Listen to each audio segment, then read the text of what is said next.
Welcome to the Table Podcast, where we discuss issues of God and culture, brought to you by Dallas Theological Seminary.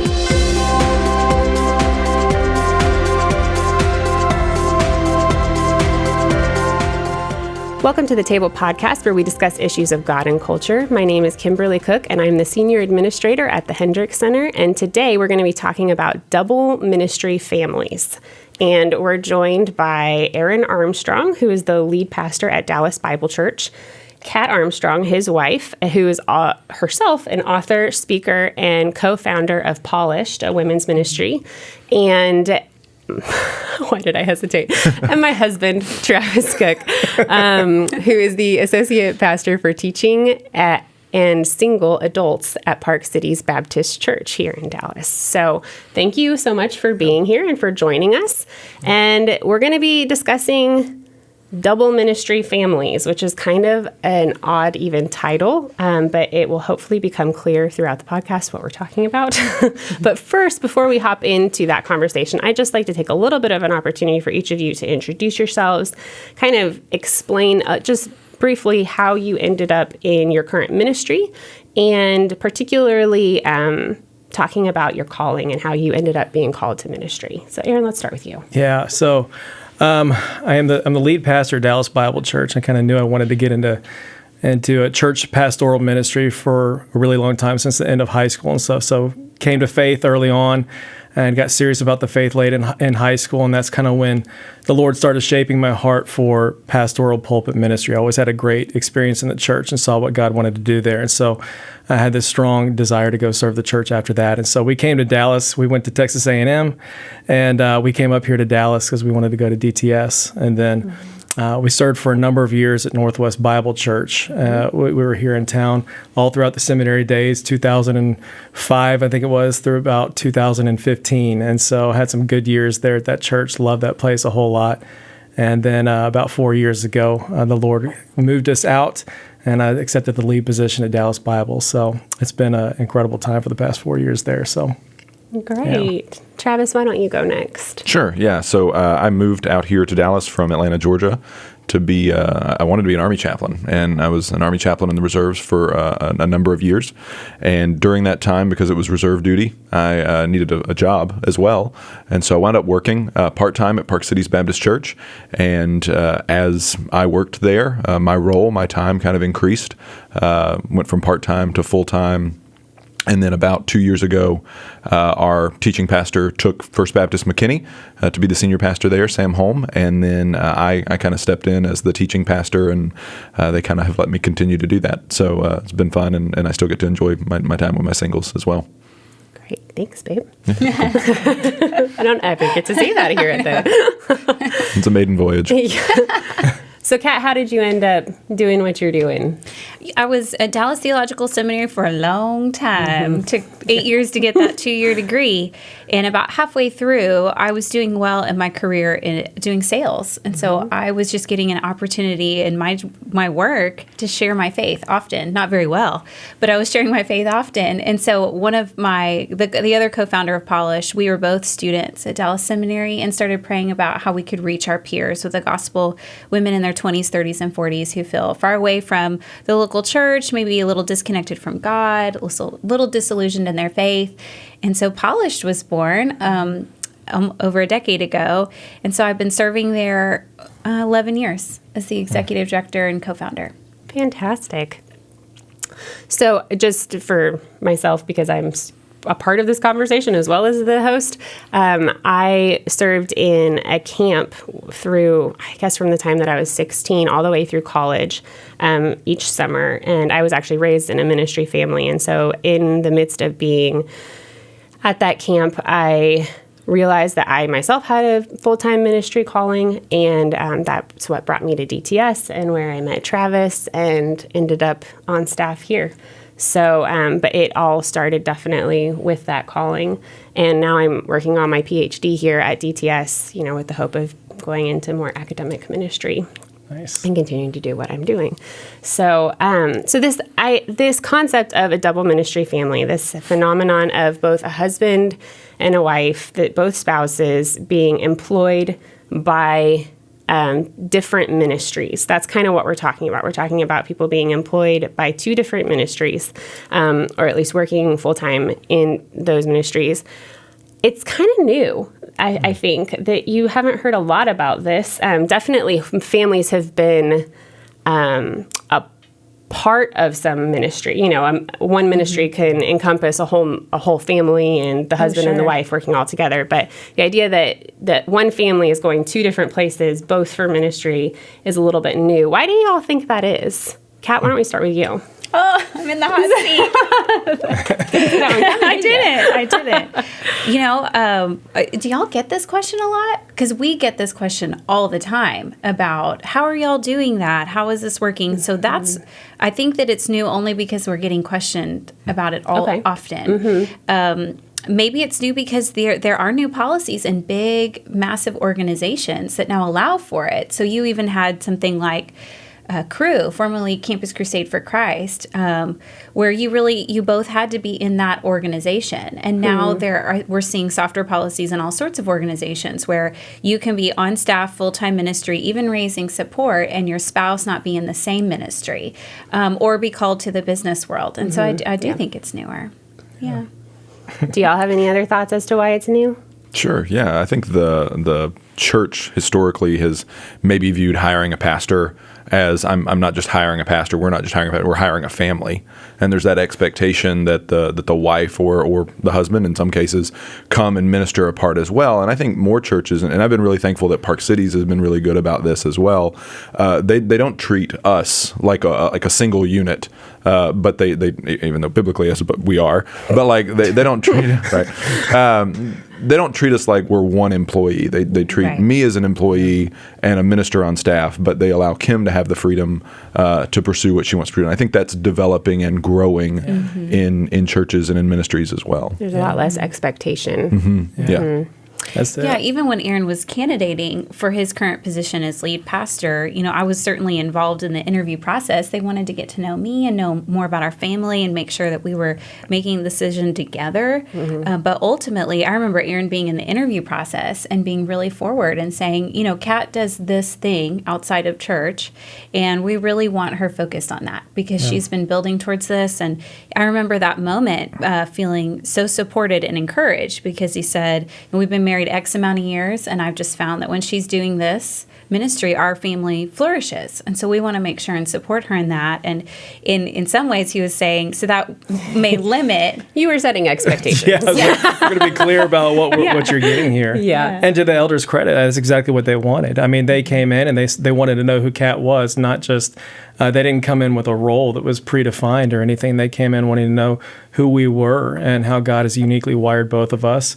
And they came alongside and they're like, this is great. Tell us about who she is and what's unique about her and all this stuff. And they wanted to do that. So I think things have changed, right? That's not a mindset that I think existed very long ago. Things have changed. Women have more freedoms to lead and to use their gifts. And they're not just freedoms, but they're actually affirmed in the church. And so you're seeing that a whole lot more. And I think we're seeing ministry flourish as a result of it. So, and not only are we seeing, I agree, a change in demeanor and expectation in that you would be able to say that in an interview process and still be taken seriously. Right. But also the positions and opportunities, I think, for women are opening up more and more, as well as women getting more and more theological education, to be able to be in some of those positions, even that some men might be in, that some women might be in, Women weren't getting seminary degrees here 30, 40 years ago, however long that was. I mean, that wasn't a possibility. And so now it is. And so, you're getting this new and dynamic naturally, come in. People meet in seminary or come in and then somebody ends up being in a ministry, and all of a sudden you have a double ministry going on. Yeah. So I did have one question as I was thinking through this whole, like this life and this conversation. What would you all say makes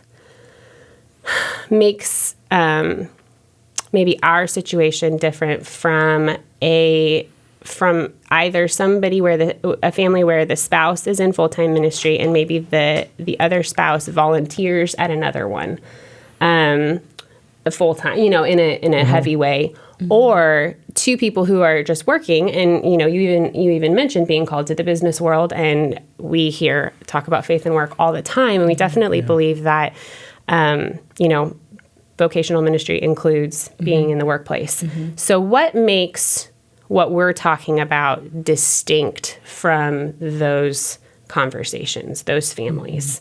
What would you all say? Travis, I think she was kicking it to you. So I probably rests in calling somewhere.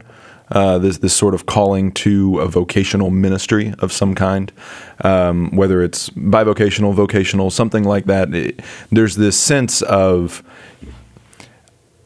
I've got to do this because the Lord has asked me to do this. And going that route, and ultimately finding somebody else that wants to go that route with you, and even if you're not doing ministry together in the same place, it's almost as encouraging, if not more so, to come home and to relate my day and frustrations that I have in ministry to my spouse, who is in a different ministry context, but is also having the same frustrations and at the same time the same wins. And so you're able to celebrate something together, and you don't feel like, in some ways, you don't feel like you're living in two different worlds. You're living in one world, and it brings about a unity that I think is unique for the couple that's in ministry together.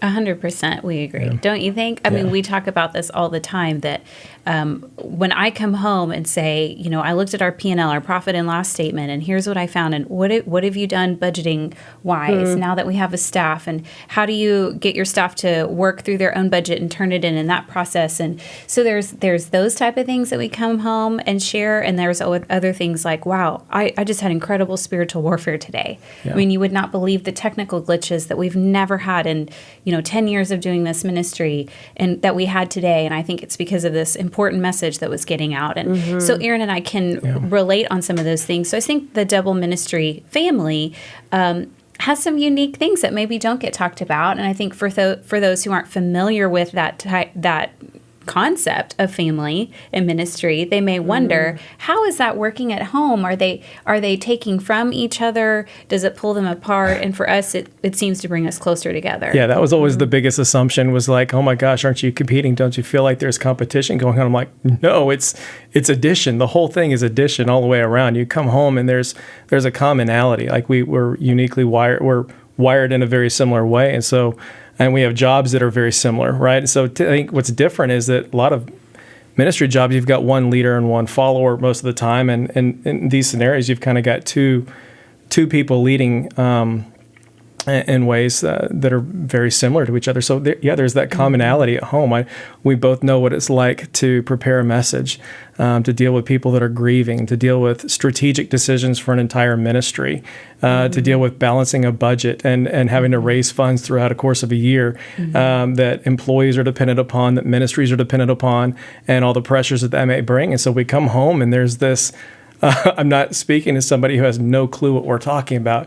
You know what I'm saying? Like you talk to that person, you're like, what do you do again? And you're like, I have no idea what that job is, right? And you're like, I could contribute nothing to your life pretty much. But that's just not the case in this kind of a deal. And so people think it's competition. I'm going, no, it's multiplication. It's addition here. And so, I think that's one of the differences. But as I was thinking through it, I also thought, I think and you brought in a little bit of it with spiritual warfare.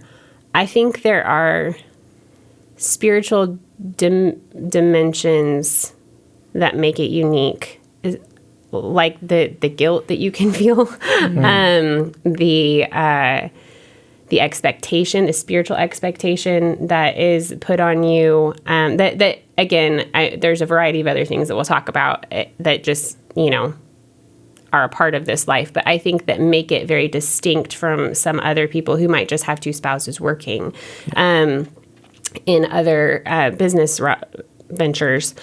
I think that there's something about the spiritual pressures that both of you are facing that come with, especially being leaders, that people are looking to you and you're having to manage all of that and consider your own spirituality and the spirituality of your spouse in the midst of all that make it just a unique beast. I don't know, would you guys agree? Absolutely. I think that's a huge one. And I'll say that's been one of the, biggest blessings of this thing is because the pulpit ministry and high-level senior leadership, where you're in front of people, you're delivering talks, and everybody sees a figurehead up there communicating and stuff like that, which both of us do to in different ways. That lends itself either to extreme pride and arrogance or depression and despair all the time, because a lot of times it's so easy to fall into one extreme or the other, the incredible praise of the people or their extreme criticism. And so to have someone who comes and knows that tension, walks in that tension, and can discern with you what's going on when you can't. They're saying, "Hey, babe, you're getting a little full of yourself. You're getting a little self-sufficient here. Let's come down, and okay, you need to be lifted up. This is really tough and this is hard." To have that person that knows what you've been through is absolutely everything. So, and not even knows how it's impacting you, just because she knows you as a husband, but she knows because she's been there and she's felt that, and there's a level of empathy there that might not be in some other types of relationships. Yeah. So inherent in this conversation, when you get to logistics and how you make it all happen, is one is obviously busyness and just a conversation on that and whether it's healthy or not. But two is, and where I'd like to go is about just roles in your family and roles in how you make your home work. And I think we've talked about it here before, but that, every couple kind of has to figure this out, whether or not they're, somebody is staying at home with the kids and working, whether two people are working in the business world, everybody has to figure it out. But again, particularly, at least maybe here in Dallas, but there are assumptions, I think, that come about for what certain roles should be. And how do you all negotiate and navigate that space? And how do you all figure out, particularly, how to figure out how to just keep your home running? And how do you all decide which of you does what? Yeah, I want to know what y'all do. What do y'all do? Good diversion. What do we do? What do we do? So I think one, there has to be like a mindset of humility. Yeah. And because if I view what I do, my ministry, well, I'm in the church. She works at a parachurch organization. So I'm in the church. That's God's plan for the world. Like, it's much more significant. Like, if I come at it with that attitude. Yeah, that won't work, Travis. Right, no. No. Plus, she's smarter than me, so she can just run end rounds on me all day long. She's getting a doctorate, right? So you have to come in with this attitude of humility and saying, she or I, we have to do everything we can to make the home work. And whatever pieces I can pick up, I'm going to do it. That also means, and humility is not just constantly, making yourself less than, but it's being honest and open and vulnerable. Like, hey, one of our kids is sick this week or today. They can't go to school. They can't go to daycare. What can you stay home? I can stay home in the morning. Can you take the afternoon? And it's just communication. If you're not good at communicating, you're not gonna thrive in that situation. Right. Conflict resolution is really important, and just constantly deferring and saying, hey, if I need to, I can stay home. Mm-hmm. But I'd really rather not if you can meet me halfway or something like that. And typically that works well, especially with kids. And again, it's just tired. You sleep less, whatever. Well, and from the get-go, we haven't had necessarily a traditional setup with the roles that we have, even in just keeping the home, So he's way cleaner of a person than I am. So my threshold for cleanliness is a lot lower. It's fine. There's nothing. I'm like, it's fine. He's like, this is disgusting and it's going to be cleaned now. It's been increased since we've been married. Whatever, Travis. Moved it up. So we learned very early on for marital bliss that he does all the cleaning and he does all the laundry and he does that kind of thing, So in that, we don't even really fit the traditional mode. We never did, even before I was, pursuing a PhD and all of that kind of thing. So I don't know about you guys. Well, I think that's right. If you're not going to have a traditional marriage, you can't have traditional roles, and you can't be glued to those traditional things. And so we haven't. Was joked and said, we try to think missionally rather than traditionally. And so you're like, to your point, humility is everything. And so I think that's a thing that you have to take into it. You have to take this mindset of, hey, I'm going to serve the other person. And that's going to look differently through all the transitions of life that come our way. I mean, we were we were in seminary for almost 8 years.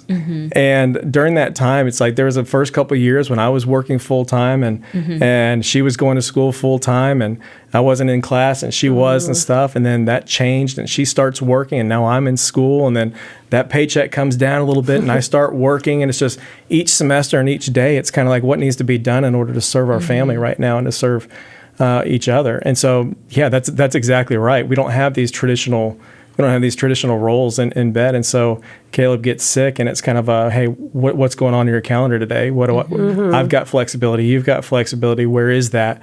And let's work together to make this thing happen. So yeah, I'm not stuck on, hey, you've got to take out the trash no matter the fact that you had a horrific week or whatever it may be. It's just what needs to be done to serve our family. And so we're not sitting there kind of going, keeping a tally chart on, hey, did you do everything you were supposed to do? Remember we went to one of those conferences early on in our Don't name marriage. The conference. This is like the 5th time we went to that same marriage conference, but they were just saying, you don't look at this as a 50-50 relationship where it's like each of you are 50% in and each of you do your part, you're okay. And you're like, no, this is an all in. You think of, hey, I'm going to serve her with 100% of what I've got. And you get 2 people saying, hey, I'm all in. Everything of me is for you and for your flourishing.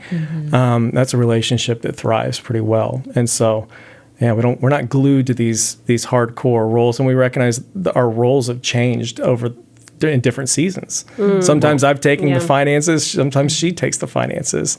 You know what I mean? And it's like our roles change. Well, and if I approach my home life with the attitude of humility and service, then I can go back into my ministry with a reality, with an authenticity and a strength that I derive from playing the role of Christ in my marriage and in my family, that I can then take and serve. If I can't serve my wife, whom I love, and if I can't serve my kids, whom I love, then the difficult people that I work with in my ministry, the hard people, the hard situations, I'm going to have those attitudes are going to translate one way or the other, for better, for worse, for good or for bad. And so it's almost like a training ground. I can tell how effective I am at ministry by the way I'm acting at home. And if my home attitude is different, then I know that on Sunday morning or Monday through Thursday or whatever it is my work week is, that I'm faking it if I'm not if I'm not measuring up at home in that regard. So it's a good thermometer or barometer to let me know how I'm doing. So bringing up the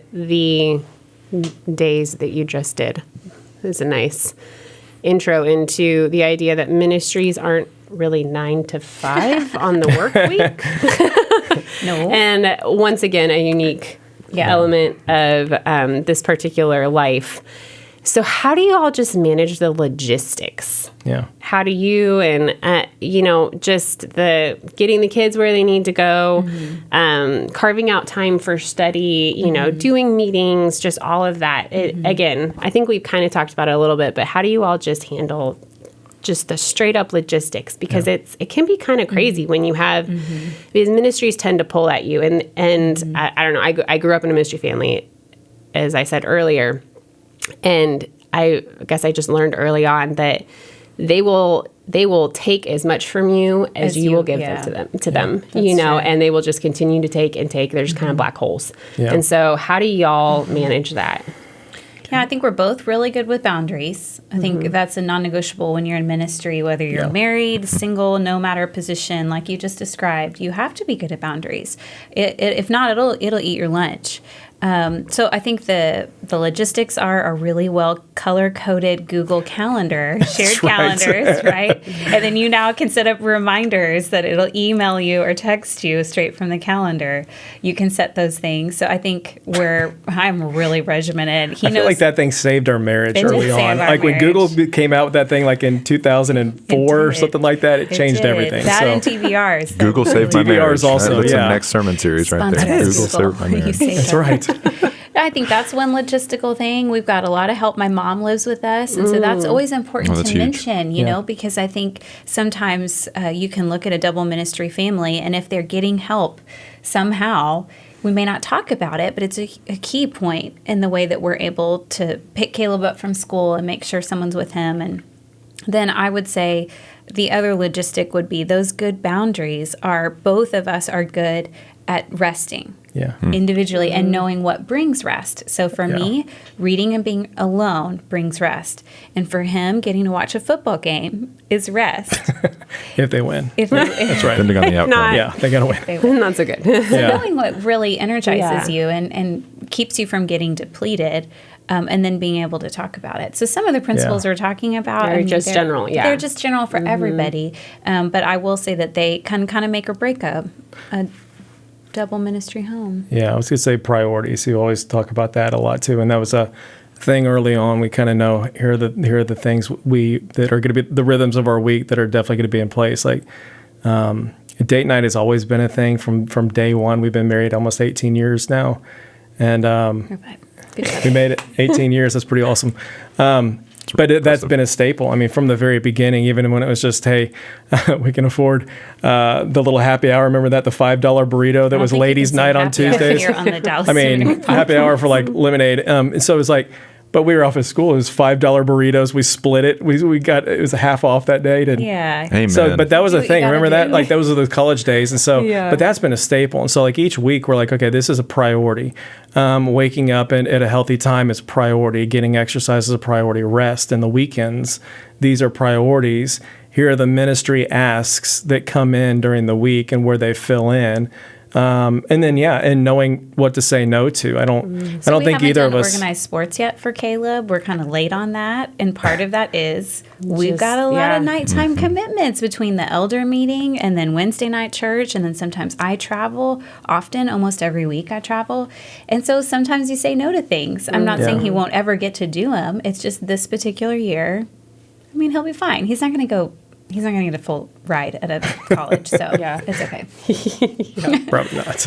So you brought up priorities. Yeah. What do you all do? And I'll let you answer this one. What do you all do when one ministry seems like it needs to take precedence over the other? How do we handle that, Love? I mean, the short answer is it does. You know, and I mean, really, like if I believe in what my wife does.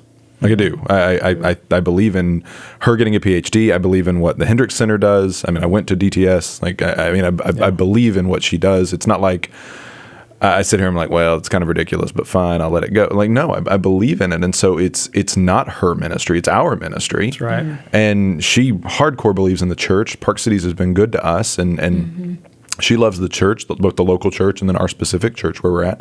And so it's really easy for her to say, no, like if you need to go do that, go do that. And then within the context of that, you don't abuse it, right? You don't say, well, again, the church needs me. They need me again. They need me again. The boundaries is so key. Yeah. But being able to say no, and that's a magic word that people need to learn. It's very short, but it's very amazing.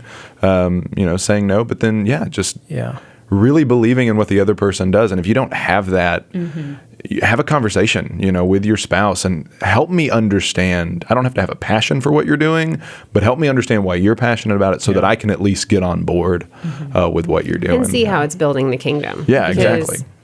Again, not viewing them as competing ministries, That's right. it's all kingdom work. So how is that, how are we as a family building the kingdom? Right now we're doing it in two separate ministries, but we're all just trying to build the kingdom of Christ. Yeah. Yeah. How do y'all do it? No, I think that's huge. I think that the Kat labeled us Team Armstrong very early on because it's how we think about things, and that's I think you hit the nail on the head right there. It's not your ministry and my ministry. This is our ministry. Our family is our ministry, and the ministries underneath that subset that God's given to us, those are our ministry. Polished is mine. The church is hers.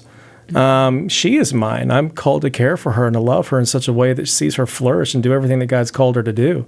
I mean, that is my primary role and calling as a husband. And so you take those things seriously, and it kind of breaks down that, hey, this one's more important than that. And we don't, there's not a grid. There's we keep an open hands and we see what's coming up in each season and what needs to take priority. If you need to travel, okay, great. I'll take care of Caleb. I may need to take off a little bit early from work to go pick him up. And we're going to have a lot of daddy son nights and stuff, and that'll be fun. That means we'll go do go-karts and we'll go play war in the backyard and stuff like that. But that's just that's what comes up. And she knows there's times when I'm preaching and I'm stuck on a message or something, and it's just like, I'm like, babe, sorry, it's one of these longer weeks. I'm not getting it. I need more time here. And she's like, great, I'll take him. We're going to go spend time together. And we make sure that time with him is very intentional. So it's not wasted time. And so that's a big part of it. I think we're constantly asking each other, what do you need? What do you need this week? Yeah. And usually there's a lot of clarity in just that, whatever the answer is. If the answer is, I've got to travel,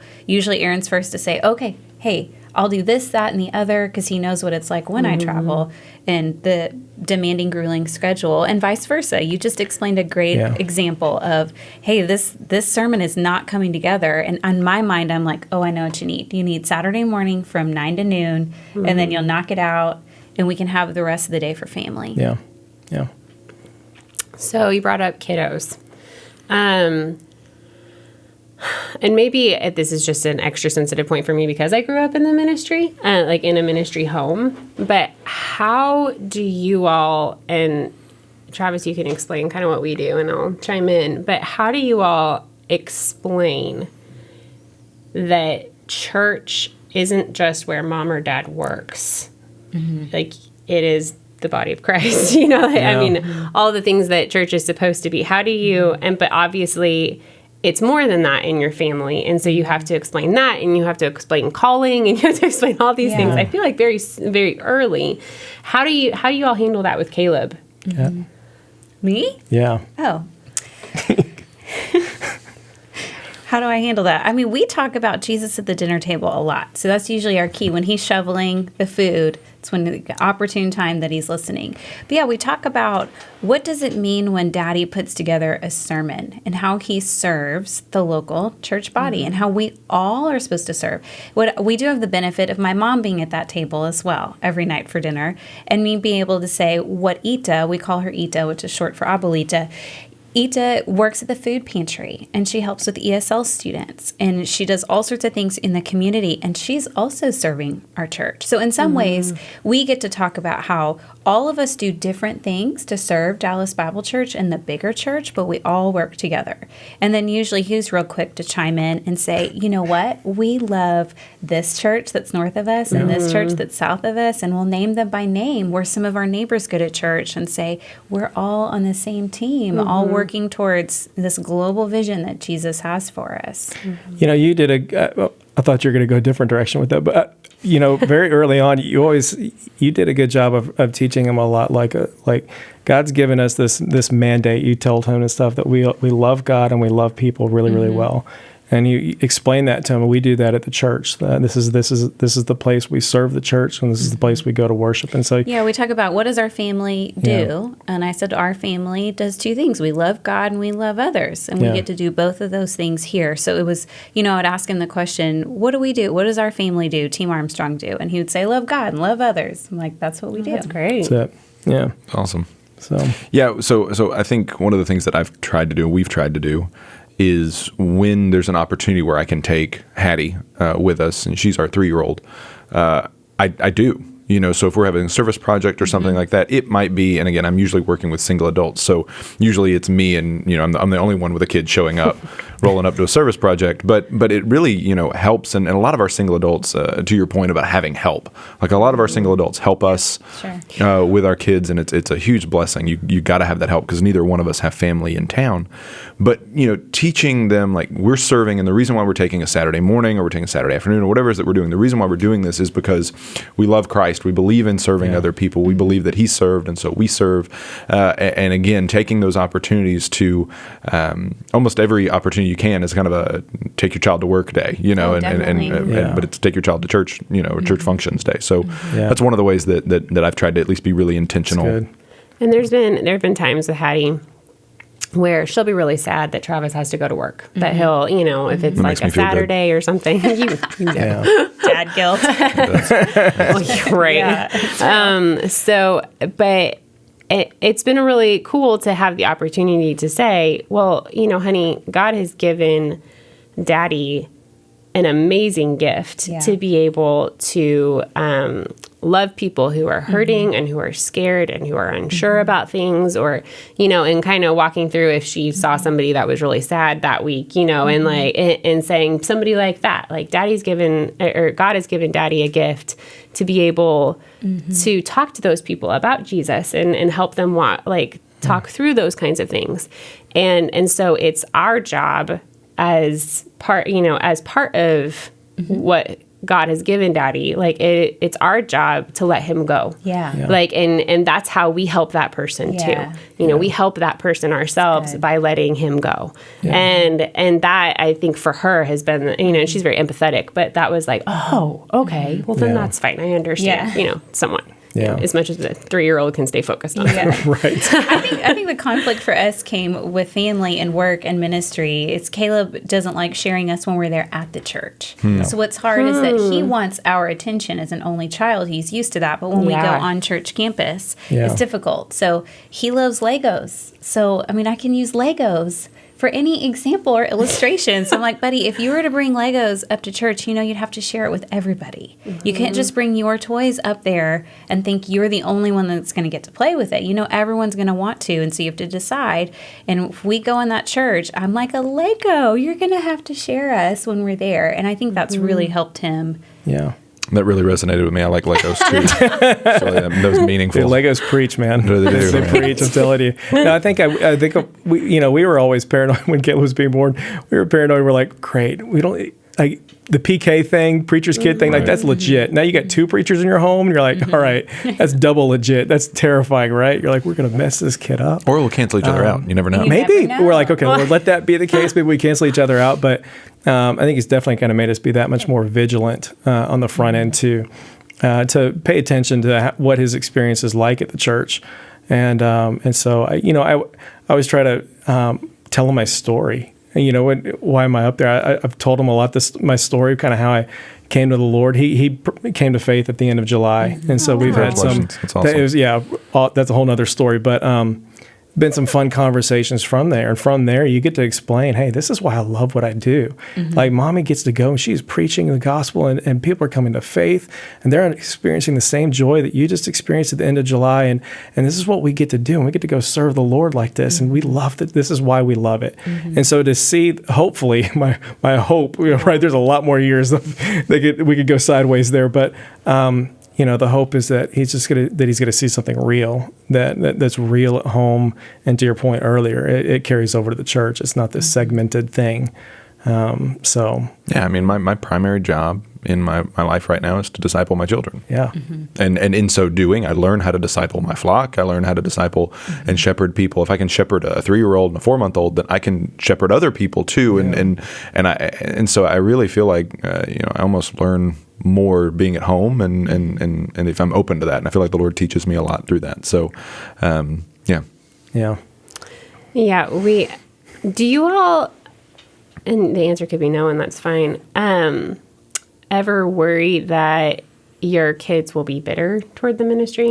Yeah. I worry about everything. Constantly. Anything that there is good to know. Worry about. Good to know. I'm worried about I'm there it. too. So I know where the exits are here today. No, of course. Yeah.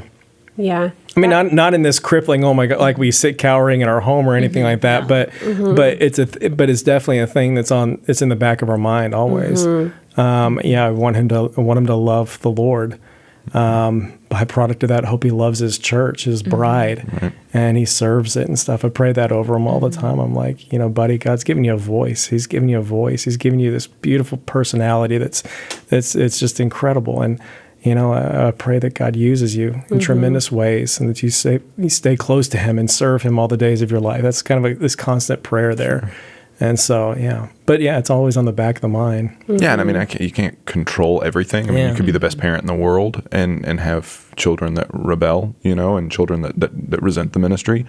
And I think that's just where you do have to turn it over to the Lord. You have to, in faith, and kind of go in. Every parent, I think, makes mistakes and kids carry around baggage. You have the best parents in the world, and your kid carries around baggage from the parenting experience. So I think to your point, you've got to be in prayer. You've got to be seeking the Lord and praying that the Lord would. He's the best father. Yeah. So praying that the blood of Christ would cover over my mistakes and the life of my children, and that I might build them up in the Lord and not ruin anything. And just really trusting the Lord in that, and not letting a spirit of fear take hold. That you might be too cautious and might not induce in them a love of the church and a love of Christ. So, just kind of pursuing what God has for you, and in so doing, trusting that the Lord will take care of those with you as well. Yeah. Don't you think your girls are going to have early memories of you both reading books, or studying at home, and I think that's gonna be so good for them. Oh, I hope so. Yeah, that's part of why I'm doing what I'm doing. Absolutely. They're going to have these early memories of what Mommy was doing. She was studying the Bible all the time, studying, and it was worthwhile, and Daddy gave her all this space to do it, and I think that that's going to go really far with your girls. No, I agree wholeheartedly. It was something that my mom would always talk about it when I was growing up, and she would say, we just pray that you all don't come to resent the ministry. We pray that you don't do this, and it was something that I never really experienced until we kind of have entered this season, and thinking, oh man, because you are having to explain where people are going, and and why, the crazy. You have to explain the crazy to your children who are in the midst of the crazy. That's right. And so I don't know. It's just. I think it's a very felt need in the hearts of ministry families, probably any ministry family, not just a double one. Yeah. That I don't know, that I feel like, I guess I just felt like needed to be called out, definitely. And voiced. And I think that's where the boundaries thing comes in too, right? I think hopefully he knows, and hopefully this stays consistent throughout his youth, is that he sees that I'm not willing to sacrifice my relationship with him for the relationship of, he is the biggest priority. He and his mom are the biggest priority in my life. And so hopefully he's never going to feel that massive, massive sacrifice. He's going to see service to the church, but he's not going to see, hey, I've abandoned him. I didn't think about him. I mean, the thing that I appreciate, one of the things that I appreciate most about Dad is he came home and he scheduled his business things at night around our baseball games, around our sports. He was present. He was there. He did not take promotions that would make him travel and leave all this time so that he could be home with the family. And I'm like, dude, you proved it. You proved your life. That was never in question with him. And so hopefully he's able to see that over his years. So. Yeah, and in a similar way with my dad, he was a Christian school administrator most of the time I was growing up. And I knew that it did not matter what was happening. We kind of had a family policy that if we needed to talk to Dad, he would walk out of a board meeting. He would walk out of a presentation. That's right. He would walk out of anything. And he was there in an instant. We have that policy in the church. Yeah, that we actually had to tell some of the workers that work with the kiddos, anytime you need to get to me on Sunday morning, come and interrupt. If I'm in the middle of teaching a Sunday school class, just come and interrupt me. But I do think it's counterintuitive to folks, but it's so important. Well, and cultivating that in your children, to letting them know it's okay for you to come to me and say, Daddy, I feel like you're working too much, or Mommy, I feel like you need to slow down, or and as they get older, like maybe right now our kids are maybe a little young for that one can't talk yet, but but giving them the opportunity and the permission to say, hey, You've worked a lot this week, and Kim has that right in my life to say that, and so I feel comfortable, again, depending on who your kid is and knowing your child, but extending that permission to them as well to weigh in on your work schedule and say, Dad, could we talk about how much you're gone, or Mom, can we talk about how much you're gone? Good. Yeah. So what I'm hearing, kind of in conclusion, for families who are in double ministry specifically, is that communication is absolutely key. Just for logistics and for managing everything. If you are not strong at communication, you're probably going to struggle. Yeah. And the other thing, you're definitely going to struggle. I'll go harder than that. And the humility, being willing to flex, and nobody's ministry is more important than the other person's, and nobody is really more important than your children and in your family, and recognizing your own limitations and your boundaries, and then maybe just not letting yourself be spiritually guilted. As I was thinking through this, and this can kind of be our last question, is I thought of this, and I would love to hear what you guys think of it. So as far as spiritual, like guilt and not being sure what if you're doing the right thing, and did I choose my kids? Should I have chosen the ministry? That person accepted the Lord with somebody else. That really hurts that I did, like that kind of thing. I kind of thought, well, I think it would be a matter of letting the Holy Spirit and obviously other believers kind of inform my decisions, but maybe, and this is what I'd love your opinions on, maybe not the those directly in your ministry, because they're wanting something from you. I don't know. What do you guys think about that? We really only have time for one. So Aaron, who to listen to? Yeah. What do you think? That's a tough one. I don't know who to listen. I mean, how do you handle spiritual guilt? Let's say that. Let's go that way, or maybe you don't have it. I don't deal with it a whole ton. Okay. I don't have a savior complex where I think that I have to be there for everyone to be okay. I've got great staff. There's no junior Holy Spirit. We all have Him. And I think that we've got there's health all throughout the church and different leaders around there, and people pick up. And so I celebrate when kids pray with the volunteer in the class and don't pray with me. It's the same end goal there. And so I think that's some of it is just letting go and saying, like, God's worked so long before I ever showed up on the scene. He's probably going to keep going when I'm gone. He was great at DBC, at Dallas Bible, long before I got there, and he'll continue if I'm gone. And so it's you know what, he doesn't need me. I get to come along for the ride in this and get to be used in it. And so I'm grateful for every little part. I'm going to work hard in it and do the best that we possibly can.